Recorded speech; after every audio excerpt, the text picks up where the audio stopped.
Alright, today's video, you've seen these before, anyways. Always fuses, 247.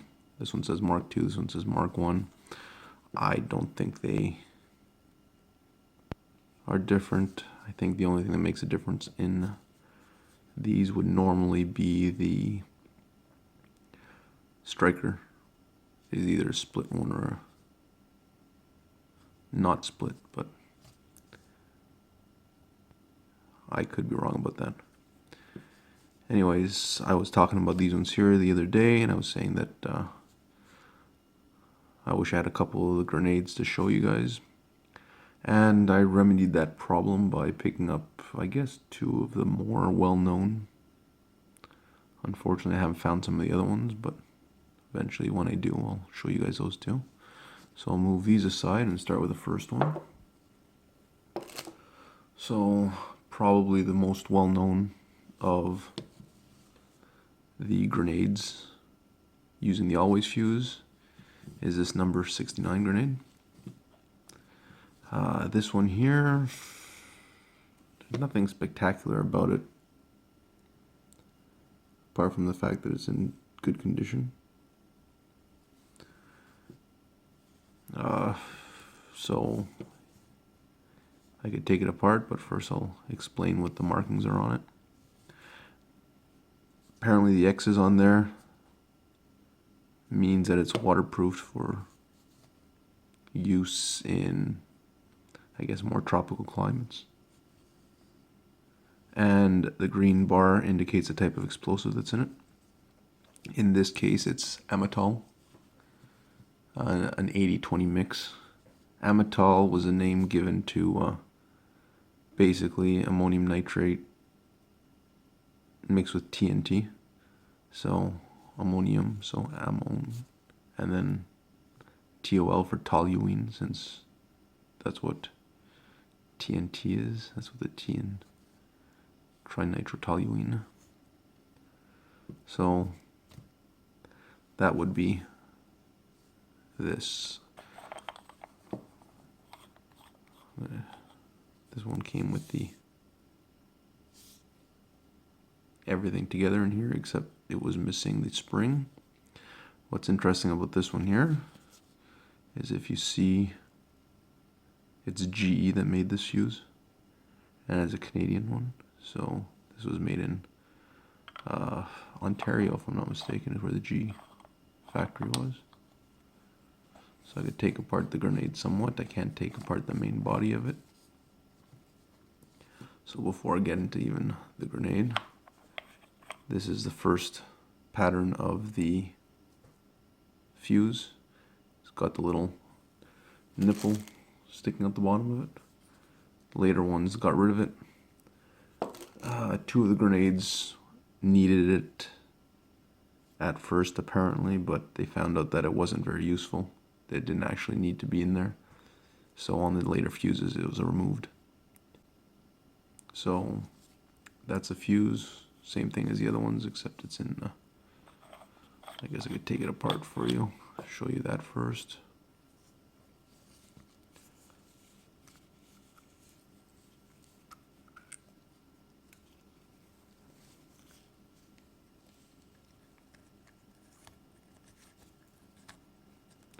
As I said, I was missing the spring, so I decided I'd just put my own spring in there.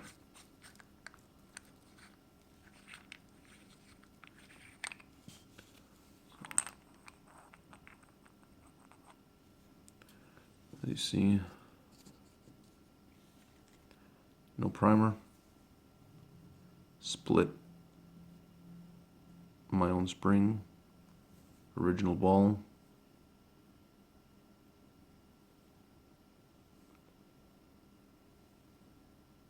Don't know why all the scratches are on it, but it's the original ball. And original striker for it. Move it aside. I'll put it away later. As you see, it's much better condition than the last ones I had, where I had to break the crud off of them.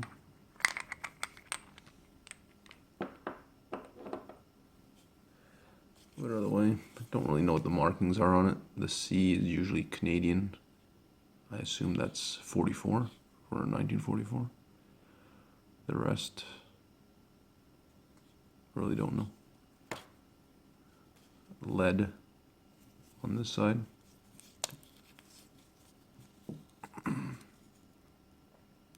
Very thin sheet steel. Little pin that goes through that and holds a main pin. Alright, I'll move that out of the way and we will go to the grenade body itself. As I said, I can't take this part apart. All I could really do is take off the bottom plug where you would install the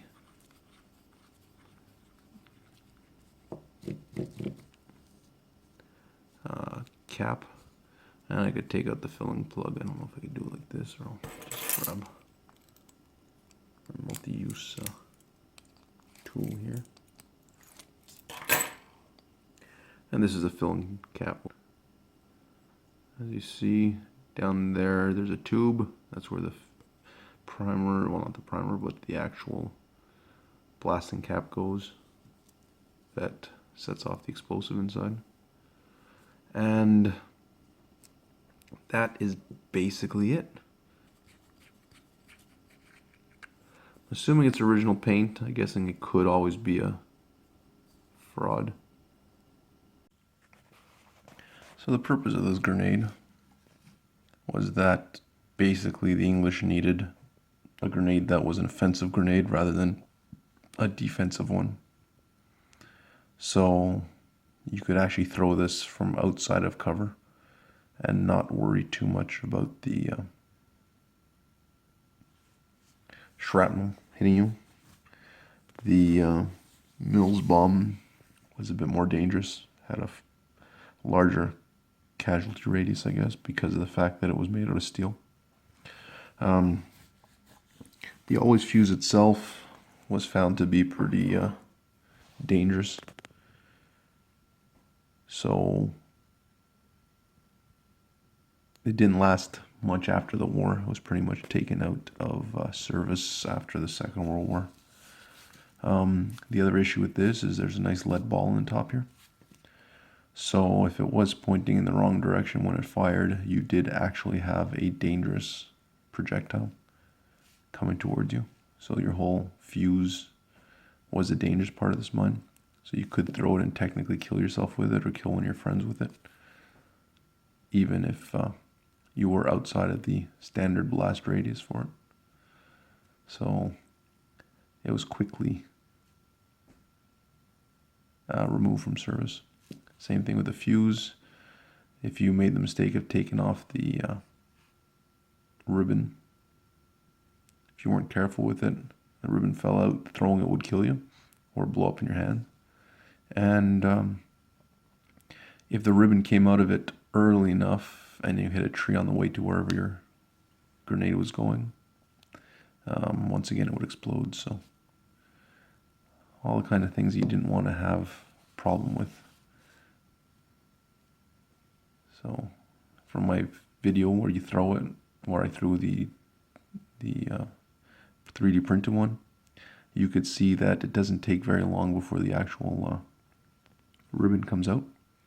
So it's one of those things that is just be very careful how you're throwing it and where you're throwing it. And that's just how it was. Next we're going to go to the other grenade that I just picked up. And although it doesn't look like much, I find it a really interesting one. And I guess it's somewhat historically significant.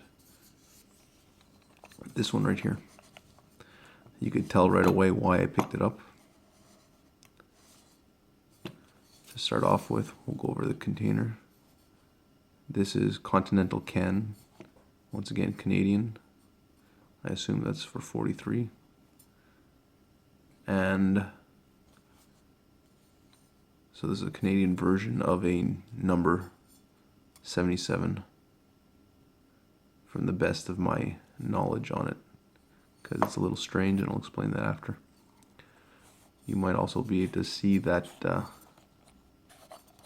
unscrew this for now, but one of the main reasons I picked this thing up, and the reason I found it was, once again, this was made by GE, and the fact that it's transparent and or clear really, I guess, amused me. The nice thing about this one here, it's pretty much completely or complete with no markings on the ribbon here, and no rust or anything. Turns out people aren't really sure, but from the looks of it, it's probably almost like a sample that was sent out by the companies in Canada to the military to show them basically their product.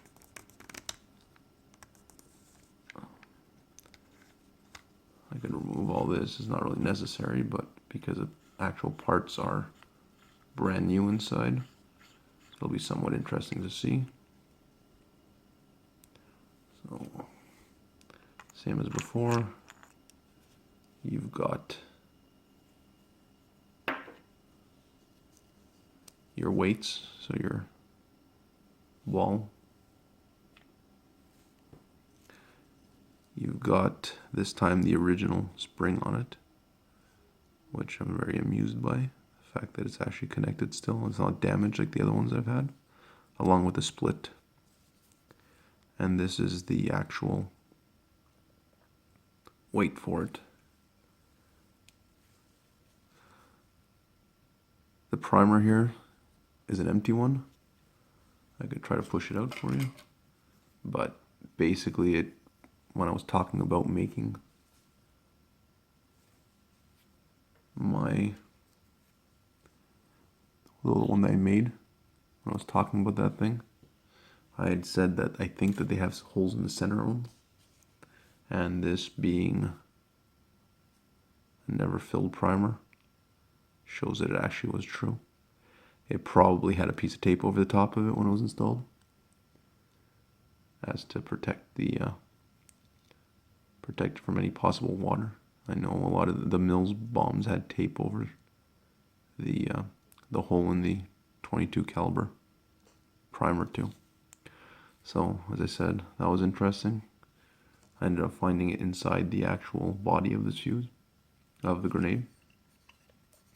And the other thing that was inside the body of it, basically, when you pull off this cap here, was the original, I guess, blasting cap and or detonator for it. And this is what burst the container. Anyone who knows what the 77s are? So like I said, once again, it's empty, so don't worry about that. But anyone knows what the 77 grenades are? They're white phosphorus grenades. And they were designed for smoke. Obviously, if you toss one into or you manage to toss one into a closed area, it would be very unpleasant for the people inside.